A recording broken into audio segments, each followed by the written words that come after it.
This is 106.7, Wilmington's Big Talker, and my name is Paul Vallone. I'd like to welcome you to Guns, Politics, and Freedom, where each Sunday at 5 p.m., as part of the Sunday Night Political Power Block, we give you the ammunition to better defend your gun rights. In case you aren't familiar with me, I direct Grassroots North Carolina, or GRNC, since 1994, our state's most effective gun rights organization. As its director, I was involved in drafting and passing our original concealed handgun law. Since then, GRNC has gone on to engineer passage of concealed handgun reciprocity, our purchase permit bypass, Castle Doctrine and Stand Your Ground, the expansion of concealed carry into state and municipal parks, restaurants, public assemblies, educational properties, and much more.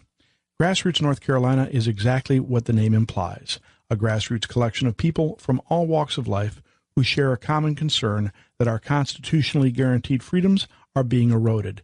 Check us out at grnc.org. That's grnc.org. Today we have the good fortune to have as our guests internationally renowned defensive firearms instructor John Farnam of Defense Training International. John has personally trained thousands of federal, state, and local law enforcement personnel, as well as non-police, in the serious use of firearms. In addition, he has authored 4 books on the topic. We are also lucky to have John's wife, Vicki Farnam, a renowned instructor in her own right, with a specialization in teaching male instructors how to effectively teach female students. To that end, she contracts with law enforcement agencies up to and including the FBI. Vicki is the author of 2 books on the topic. Welcome, John and Vicki. Thank you. Thank you. All righty. Starting with you, John, why don't you tell us a little bit about yourself and particularly how you came to this field of expertise? Well, I am a deputy sheriff here in Park County, Colorado.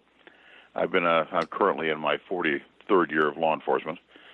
And prior to that, I was a Marine Corps officer. I served in Vietnam. I was sent home after my 3rd Purple Heart. And when I returned home from overseas, I was angry that our small arms training wasn't as good as I thought it should have been.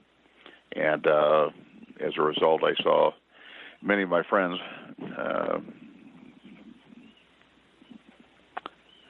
were injured and killed. And so I'll never get over it. But I thought I could do a better job. When I became a police officer later on, I discovered the same thing, that our instruction was far short of what it should have been. And so I became a bit of an evangelist, and since then I've been running around the country and around the world teaching classes on the serious use of firearms. And I certainly didn't invent all this. I have many wonderful colleagues that I work with, and we have created a body of knowledge that didn't exist 40 years ago, or rather didn't exist in any organized way, and we're able to teach it now. And because we're able to teach it, I think we're saving lives and saving not only physically, but saving financial lives and emotional lives. And the opportunity to thus influence people and have an impact on their lives is very exciting to me, and that keeps me going. Very cool. And I should note something, too. You mentioned that you are adopting techniques from elsewhere as well.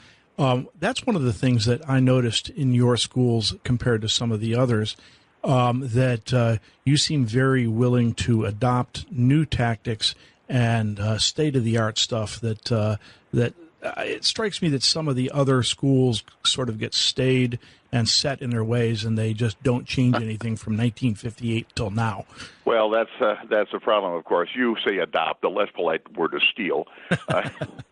I'm happy to steal all the good stuff from my esteemed colleagues, Mass Ayub, Dave Spalding, Manny Capelson, Tom Givens, and I forget to mention one or two, but they're all giants in this field, and I am just honored to be counted among them. Well, in that case, I guess you won't mind too much that I've stolen a couple of phrases I learned in your class, especially referring to those who choose not to engage in self-defense as grass eaters. I've used that many times. Thank you. I appreciate it. You bet. All right. Now, we both know that there are people carrying firearms around here that think they know enough. And with only the training they got in their basic state-mandated, many case, concealed carry course, what do you have to say to them, and what are they missing, if anything? Well, there's a lot.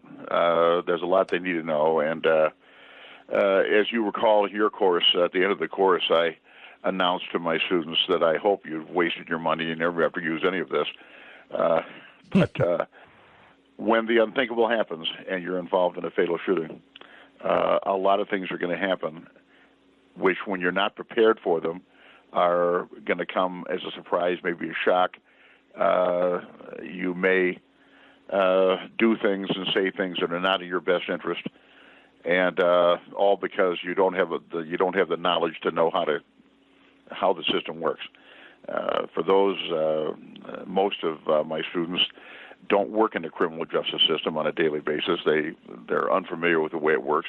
Even lawyers, very few lawyers actually work in the criminal justice system. Most lawyers do stuff that's more profitable, and sometimes they're surprised at the kinds of things that happen. So everyone who carries a gun for serious purposes needs to know this, and it's not something you're going to get in a 4-hour class.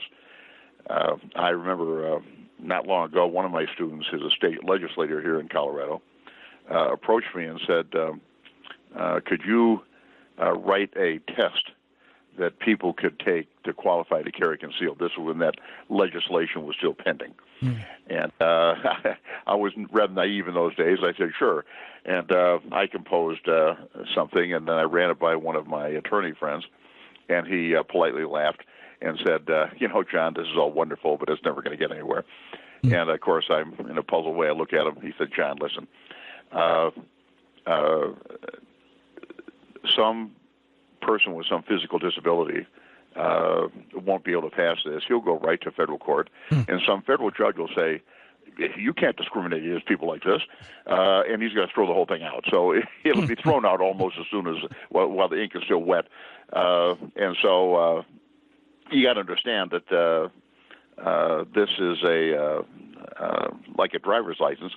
It's considered a necessity, and you can't just arbitrarily ban people from what the courts consider a right for what they consider arbitrary reasons. So that the upshot of that is that the training and even testing people get to get this permit is going to be pretty mild, because heaven forbid we ban anybody from exercising this right.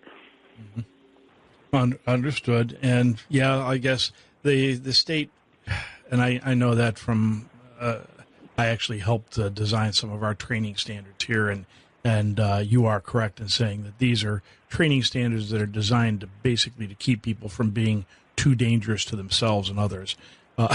Yes.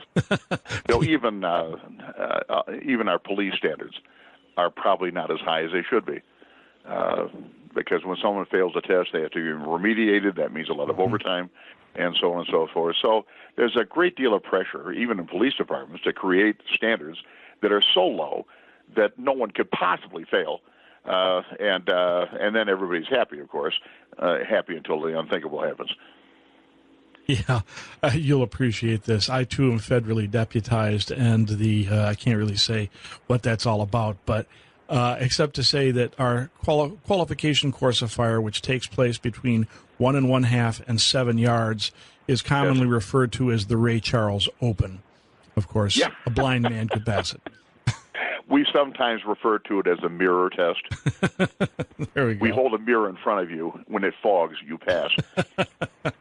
And I fully appreciate what you're saying about lawyers